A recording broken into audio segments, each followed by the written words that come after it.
श्रोतेहो नमस्कार। श्रावण महिना समाप्तीनंतर लगेचच सर्व धर्मप्रेमींना वेध लागतात ते म्हणजे गौरी गणपतीच्या आगमनाचे। आताच आपण गणेश चतुर्थीवर म्हणजे गणपतीच्या आगमनावर व्हिडिओ केलेला आहे।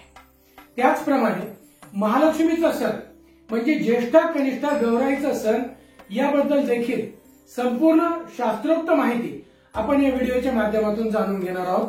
यामध्ये गौरी आगमनाचे मुहूर्त, गौरीच्या भोजनाचे मुहूर्त आणि गौरीच्या विसर्जनाचे मुहूर्त हे मी विस्तृतपणे सांगितलेले आहेत। श्रोतेहो, भाद्रपद शुद्ध सप्तमीला गौराईचं आगमन हे अनुराधा नक्षत्रावरच करावं असं शास्त्रकारांनी सांगितलेलं आहे। पण बऱ्याच वेळी नक्षत्र संपात, तिथी वृद्धी किंवा तिथीचा क्षय यामुळे देखील नक्षत्र प्रमाण, तिथी प्रमाण थोडे मागे पुढे होत असते। सगळ्यात महत्त्वाचे म्हणजे या प्रतिवार्षिक सणांना वैधृती, विष्टी, भद्रा, राहू काळ याचा फारसा विधिनिषेध पाळायची गरज नाही। मला बऱ्याच लोकांचे फोन येतात की भद्रा आहेत, भद्रेमध्ये गौरीचं आगमन करावं का? काही अडचण नसते। प्रतिवार्षिक सण आहे, याला विधिनिषेध पाळायची गरज नसते। दिनांक 31/8/2025 रोज रविवार या दिवशी ज्येष्ठा गौरीचे म्हणजे गौराईचे आगमन होणार आहे। याचा शुभमुहूर्त 11:15 ते दुपारी 3:38 असा आहे। लाभ आणि अमृत योगाचा हा संगम आहे।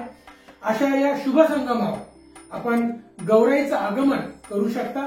या काळात गौरीचं आगमन करावं। ज्यांना या काळात शक्य नसेल त्यांनी किमान सायंकाळी 5:27 म्हणजे अनुराधा नक्षत्र समाप्ती, या अनुराधा नक्षत्र समाप्तीच्या आत आपण गौरीची स्थापना करायला हवी, हे लक्षात घेतलं पाहिजे।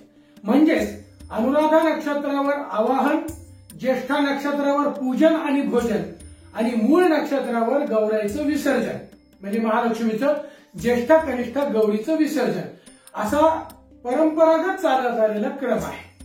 श्रोतेहो, दिनांक 1/9/2025 रोज सोमवार या दिवशी गौरी पूजनाचा दिवसभर मुहूर्त आहे।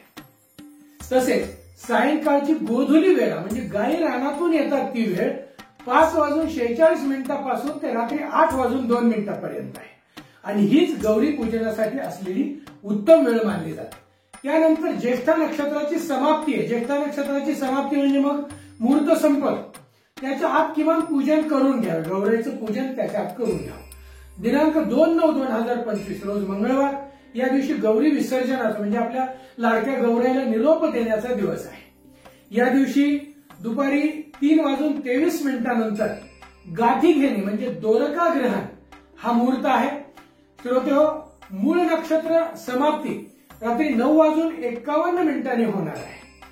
या मूळ नक्षत्र समाप्तीच्या आधी किमान गौराईचं विसर्जन निदान मुखवटे तरी हलवून ठेवावेत, म्हणजे ते एक प्रकारे प्रतिकात्मक दृष्ट्या विसर्जनच मानलं जातं। काय असतं, त्या दिवशी महिला हळदी कुंकवासाठी येत असतात, घरी एवढी केलेली सजावट असते, मग त्यामध्ये गौराईचं विसर्जन फार लवकर करण्याची लोकांची मानसिकता नसते। व बऱ्याच वेळी काय आहे की निदान आम्ही सांगतो की निदान त्या गौराईचे मुखवटे आपण हलवून ठेवावे। चालत आलेल्या रूढी परंपराप्रमाणे हा सण आपण सर्वांनी साजरा करावा।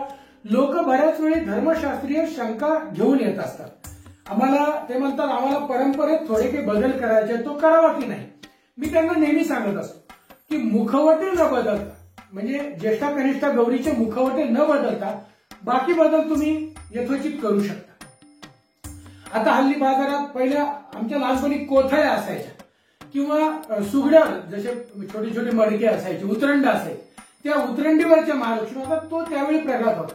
त्यावेळी ह्या फायबर बॉडी वगैरे मिळत नसतील कदाचित, परंतु शास्त्रकारांनी मुखवटे बदलू नयेत असं सांगितलं। मुखवटे म्हणजे काय की ज्यांच्याकडे सुगड्यावरच्या म्हणजे मातीच्या लक्ष्मी आहेत त्यांनी तीच परंपरा त्यांनी चालत ठेवावी।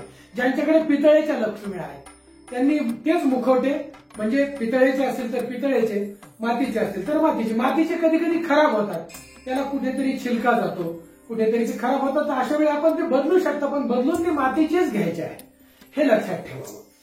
आणि कोथळ्या मात्र आपण बदलू शकता, नवीन स्टँड जे बाजारात आले ते आपण घेऊ शकता, त्यात काही शास्त्र प्रमाण नाही। मुखवटे शक्यतो बदलू नये।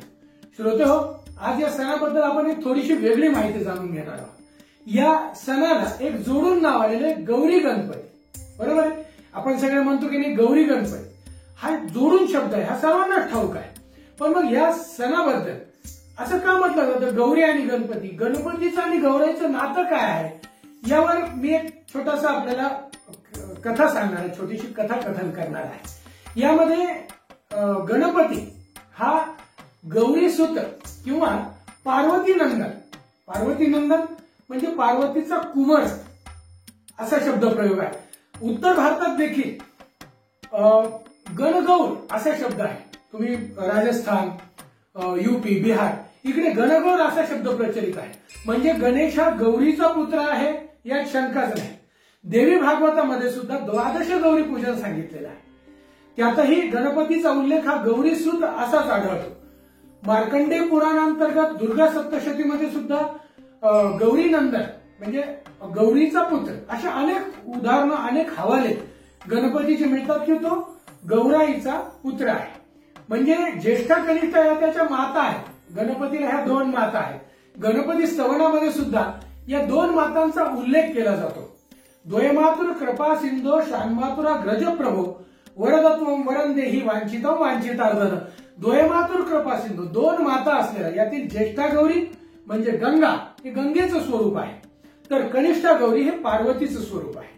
गणेश पुराणामध्ये गणपतीच्या जन्माच्या कथेमध्ये याबाबत विस्ताराने अशी माहिती सांगितलेली आहे. आपण कधी ती वाचून पहा. श्रोते हो, गौरी व्रत म्हणजे अखंड सौभाग्य देणारे व्रत आहे. धन, समृद्धी, वैभव, कीर्ती, मान, सन्मान याकरिता हे व्रत केले जाते. हे व्रत त्रयदिनात्मक आहे म्हणजे 3 दिवसीय आहे. आमच्या माता मावल्या मोठ्या आनंदानं, उत्साहानं गौराईला छान सजवून ते मखर वगैरे तयार करून, छान साड्या, अलंकार, समोर छान रांगोळ्या, सजावट, आरास करून हा सण साजरा करत असतात. जणू घरातील वातावरण त्या गौरीमय करून टाकतात आणि या महालक्ष्मी देवीचा अखंड सौभाग्यासाठी जणू आशीर्वाद त्या घेत असतात. श्रोते हो, ही होती महालक्ष्मीच्या आगमना, पूजनाबद्दल आणि विसर्जनाच्या बद्दल विस्तृत माहिती. माता महालक्ष्मीच्या कृपेनं आपल्या सर्वांच्या घरी समृद्धी, सुख, शांती, समाधान, वैभव, कीर्ती नांदो, लाभ प्राप्त हो, वैभव, अखंड सौभाग्य प्राप्त हो, ही माता महालक्ष्मीच्या चरणी माझी प्रार्थना. सर्वांना पुन्हा एकदा या महालक्ष्मी सणाच्या हार्दिक हार्दिक शुभेच्छा. धन्यवाद.